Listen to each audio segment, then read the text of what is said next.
Item ಯಾವುದೇ ಇರಲಿ try ಮಾಡಿ ಆಚಿ ಚಿಕನ್ ಮಸಾಲಾ. ಕುರ್ಚಿ ಕದನ. ಹೈಕಮಾಂಡ್ಗೆ 1 ವಾರದ ಡೆಡ್ಲೈನ್ ನೀಡಿದ ಡಿಕೆಶಿ ಆಪ್ತ. ಗೊಂದಲ ಬಗೆಹರಿಸದಿದ್ರೆ ನಾವೇ ಹೈಕಮಾಂಡ್ ಭೇಟಿ ಮಾಡ್ತೇವೆ ಎಂದಿದ್ದಾರೆ.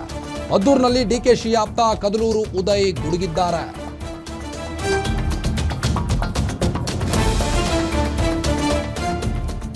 ಕುರ್ಚಿ ಕದನದ ವಿಚಾರವಾಗಿ ಹೈಕಮಾಂಡ್ಗೆ 1 ವಾರದ ಡೆಡ್ಲೈನ್ ನೀಡಿದ್ದಾರೆ ಕದಲೂರು ಉದಯ್.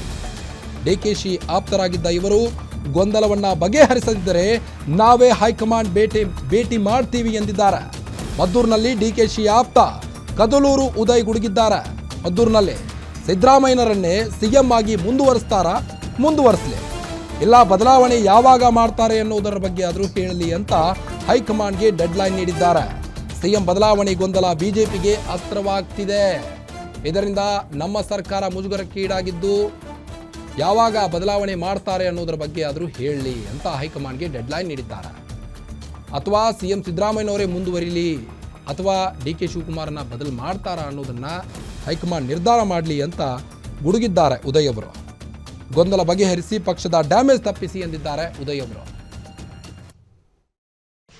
ನಾವು ಇಷ್ಟೇ ಕೇಳೋದು, ನಮಗೆ ಒಂದು ಗೊಂದಲ ಬಗೆಹರಿಸಿ, ಒಂದು ಸಿದ್ದರಾಮಯ್ಯ ಕಂಟಿನ್ಯೂ ಆಗ್ತಾರೆ, ಯಾರ್ದು ತಕರಾರೆಲ್ಲ ಕಂಟಿನ್ಯೂ ಆಗಿ ಬದಲಾವಣೆ ಮಾಡ್ತಾರೆ, ಇಂಥ ದಿವಸ ಮಾಡ್ತೀವಿ ಅಂತ ಹೇಳಲಿ ಅನ್ನೋದು ಎಲ್ರದ್ದು ಮನಸ್ಸಲ್ಲಿದೆ. ಬಹುಶಃ ಈ ವಾರದಲ್ಲಿ ಎಲ್ಲರೂ ಕೂಡ ಹೈಕಮಾಂಡ್ ಗಮನಕ್ಕೆ ಅದನ್ನು ತರ್ಬೋದು, ನೋಡೋಣ. ಎಲ್ಲ ಗೊಂದಲಕ್ಕೆ ತೆರೆ ಎಳೆಯಿರಿ ಅಂತ. ಹೌದು, ಏನೋ ಒಂದು ಯಾಕಂದರೆ ಇದನ್ನು ವಿರೋಧ ಪಕ್ಷದವರು ಒಂಥರ ಆಹಾರ ಮಾಡ್ಕೊಬಿಟ್ಟಾರೆ. ದಿನನಿತ್ಯ ಅವ್ರಿಗೇನು ಬೇರೆ ಏನಿಲ್ಲ ಮಾತಾಡಲಿಕ್ಕೆ. ಈ ವಿಚಾರ ಎತ್ಕೊಳ್ಳೋದು, ಚರ್ಚೆ ಮಾಡೋದು, ಮಾಧ್ಯಮದಲ್ಲಿ ಚರ್ಚೆ ಮಾಡೋದು, ಸಿಗ್ತಾರೆಲ್ಲ ಮಾತಾಡೋದು, ಇದನ್ನು ಮಾಡ್ತಾರೆ. ಇದು ನಿಲ್ಲಬೇಕು ಅನ್ನೋದು ನಮ್ಮ ಒತ್ತಾಯ.